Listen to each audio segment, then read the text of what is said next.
Praise the Lord. கர்த்தருக்கு ஸ்தோத்திரம். கர்த்தர் நல்லவர், அவர் கிருபை என்றும் உள்ளது. இந்த நாளுக்காக எடுத்துக்கொள்ளப்பட்ட வேத வசனம் சங்கீதம் 4வது அதிகாரம் 3வது வசனம். நான் கர்த்தரை நோக்கி கூப்பிடுகையில் அவர் கேட்பார். ஆமென்.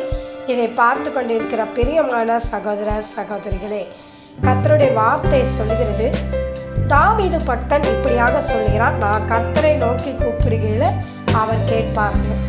உண்மையிலே அவர் கேட்கிற தேவன் தானே. அவரை நோக்கி நாம் கூப்பிடும்போது அவர் தரத்தாங்க நமக்கு செய்வார்.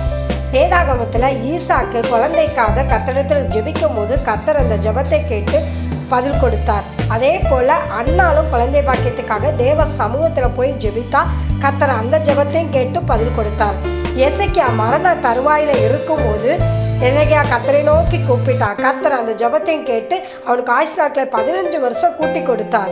இப்படி வேதாகமத்தில் எத்தனையோ ஜெபத்தை கர்த்தர் கேட்டு பதில் கொடுத்துருக்கிறார். தாவீது ஜெபத்தை கூட எத்தனையோ நெருக்கத்தில் கர்த்தரை நோக்கி கூப்பிட்டான். கர்த்தர் அவனுக்கு பாதுகாப்பை கொடுத்தார்.